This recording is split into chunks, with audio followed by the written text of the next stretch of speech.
Hello and welcome to another Fleet Ops audio commentary brought to you today by ClintSat with special guest commentators Boggs and Primiginia.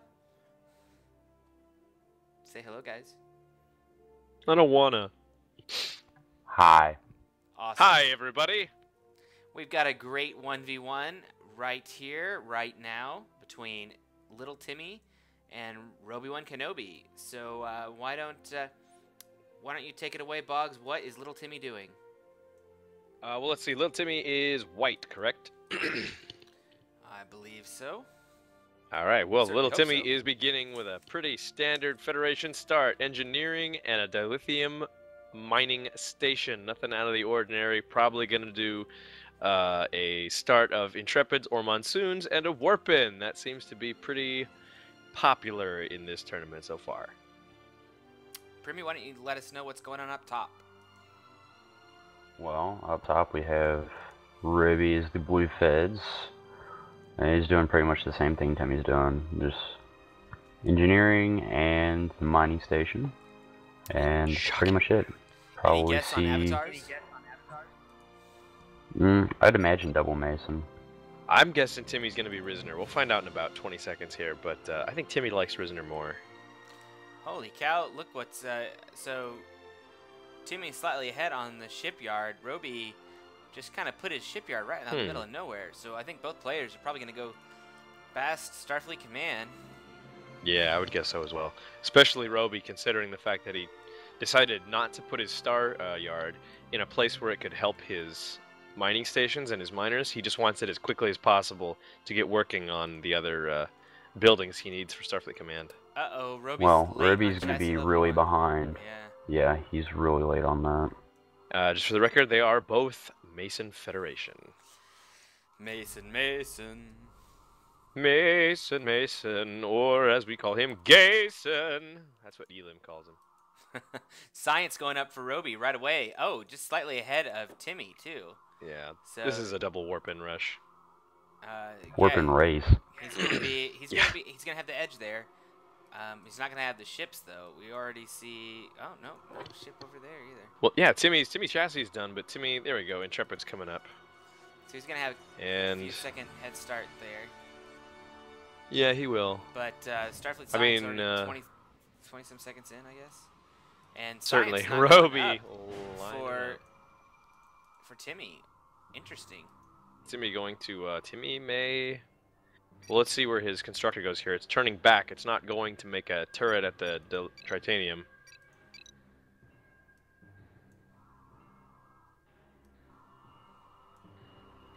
So, should see there it goes. fast. He's a little behind. Yeah.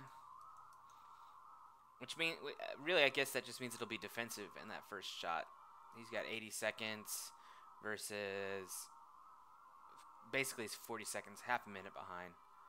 And looks like Roby might be going for the middle, or no, he's just turning around here. A little touch of lag here. I'm gonna open up Alt-T and see.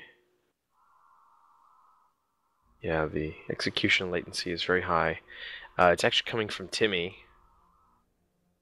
If it keeps lagging like this, I'll hop out. Could just be playing around with his internet there.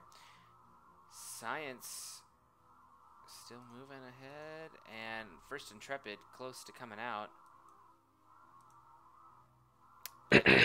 Timmy's really doing a lot of scouting here. Ruby's just kind of sitting back there, and Roby's watching the buildings that are going up. Timmy is expanding. He's putting up his mining station. His expansion is going to be up before, but his Starfleet Command is going to be late. It's going to be a little vulnerable, I think. I would not be surprised for an offensive warp-in going in there. Starfleet Command's already going up. For Roby, Science 23. So I guess Timmy's made up a few seconds there. Yes, indeed. Depending on whether Roby uses his warp-in offensively or defensively, it could have a pretty big impact. If he decides to throw it at Timmy's expansion, I mean, hell, he could take out He could take out the miner. He could probably even take out the station if he gets like a pair of Excels and you know, a Galaxy or a Nebula or something like that. Something with heavy hitting torpedoes. They'll take that station right out. Starfleet Command going up for Timmy, 116 seconds versus 72, so about 40 seconds. Just over 40. Well, if so. the first warp-in is offensive, this really could become partially a game of luck. If somebody goes with an offensive warp-in and a defensive warp-in, I mean, depends on what ships you get. An offensive warp-in could really get hurt if they're not careful. Yeah, I almost think that Timmy should cancel one of these Intrepids and get up a yard, or really. Well, yeah, he might be able to get it before there. That would give him that little bit of a defense. Even a turret, maybe. You know, something. I don't know if a turret might help, but I think he's gonna be able to get that yard up if he stops the next Intrepid. It would definitely have to be a phaser turret, because a pulse turret is not gonna do anything. I mean, and I don't think he's got enough all time. all warpins that you're gonna get, essentially, that you're likely to get, either have 80 AI or they're large size. So a pulse turret's gonna be completely worthless against warpins. And there's Robe scouting the expansion. He's gonna see no yard. So warpin could go there. And yeah, he's definitely gonna go there, and they're gonna have all the time. FC's up. Needs. I think. There it goes. Where are they coming from? Yeah, I think Timmy needs to stop that. Oh, and totally going to the yard. Super fast too. Totally. Oh, dude. Oh, they're gonna just wipe out that Intrepid too. Yep. Intrepid doesn't stand a chance. Well, it's gonna tank some good fire though. It needs to really get out of there. It needs to not fight. Yeah, it needs to draw it back to the base, really, and that's that what he's could doing. Save some time. Yeah. 2 Intrepids from Timmy, or from Robe as well. Yeah. Totally outgunned. Seconds. Yeah, Timmy 10 seconds. But if they're going for the constructor, that's saving the expansion. Yep. Timmy's gonna have his ready. It's ready. Is he gonna use it? Yep, it's going. Good. Constructor gonna go down probably. Really not that big a deal. Roby's mining try instead of die. Huh, the exact same warpin. How about that? Yeah. So much for that game of luck. Yeah, right. So if one of these guys, if Timmy were to throw his precise volley from his nebula at the sensor nebula, he could really, yeah, it'll do a lot of damage to that sensor nebula. We'll see if he activates the ability. I haven't seen it yet. No. Really not doing a lot of chasing. Just kind of chilling out here. Not good, really. Timmy did move his miner away from his expansion so as not to lose it. Yeah. Good little micro piece there. The Excelsior 1 crashing into that mining station. Now this really isn't hurting Timmy that much. He did lose the constructor, which is not good, but should be able to pull this off, and might even get a kill if he's really lucky. Yeah, I bet he could take this Excelsior 1 because the run back to his base is going to be a long one. If he keeps it up, I think he can catch that Excel. Yeah, it really just depends on what. And that's not a bad trade, an Excel 1 for a constructor. Not at all. A lot of supply loss. Definitely going to get it too. And might even. And there's an Intrepid kind of on its own here. There's an Intrepid that kind of got a little too frisky. My guess is he's going to get his butt kicked as well. Looks like he stopped, but he stopped. Oh, but the Intrepid. Oh, and then there's some bizarre pathing error. If he loses his engines are damaged. Yes, they are. One more hit to the engines that it's likely to go down. Nope. Got it away. Just makes it out. Now Timmy needs to get that miner back. Robe was mining tri rather than dilithium, so he's got a little bit of an imbalance. Yeah, not helping him much, is it? No. 123 on the warp-in timer for Timmy. So again, 40 seconds could make or break a lot.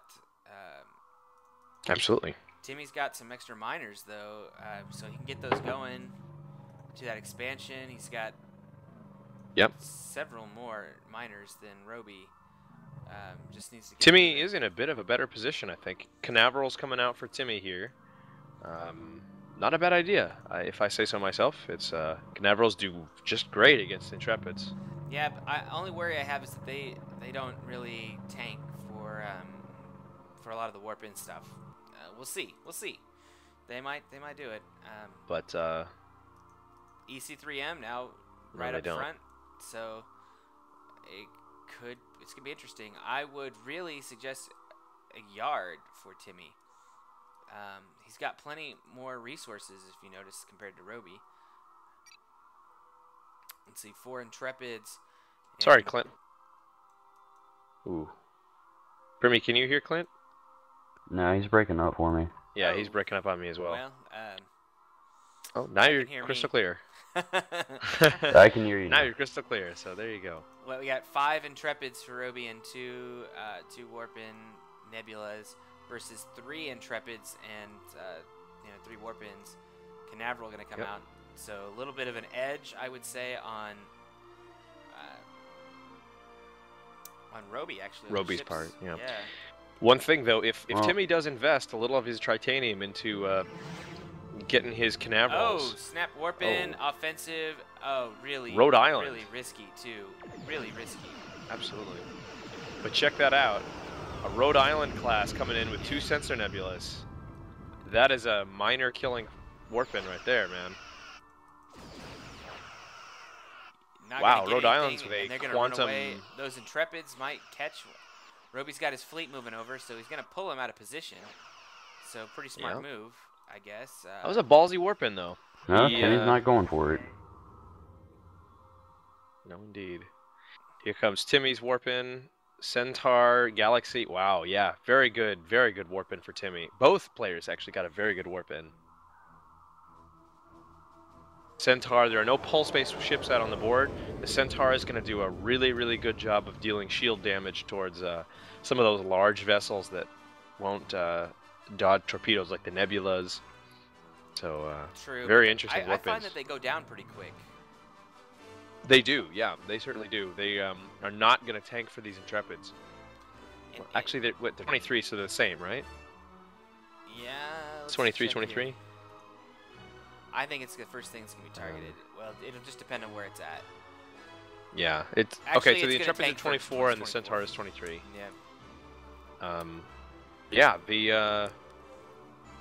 Yeah. The Centaur is going to be targeted first out of this whole group as long as Timmy keeps EC3M on. Okay, so Excelsiors and Centaurs both have the same defense. But, the Centaurs are weak to pulse weapons, but there are no pulse weapons on Roby's side of the board here. Really. Although not I'm tell- very interested to see how this Rhode Island works out, because I've not actually. Wow, look at that! It has a modified EPS control nodes. The Centaur and the normal Nova have an EPS that does 20% extra damage to shields, but takes 20% extra from pulse weapons. The Rhode Island does 50 or 45% extra to shields, and takes 20 extra from pulse. So this thing can really dish out some shield damage. Is what I'm noticing. Well, the Centaur and the Rhode Island both have the same control nodes. Is it the same one? Yeah. Look here. Yeah. Wow, that's. I wonder if that changed. I could have these sworn it two was they did fleets 20% more. These fleets are very, very balanced against each other at the moment. Yeah. Intrepids, really, I'm thinking they might have the edge here. They have the Tricobalt, gonna do some serious damage. Timmy does not have the Tricobalt on his fleet. Timmy also has not picked up his Canaverals. I mean, frankly, He can't afford to. Look at it, no try. The Canaverals. Yeah, no is try, sucking but- and dry. Roby the getting ready Canaverals to are set up sucking and dry. Second expansion. I think, frankly, that if Timmy had just gone for one Canaveral and pulled Sensor Blackout, if he had used some of that try to use his Sensor Blackout, that could swing a battle in his favor, in my opinion.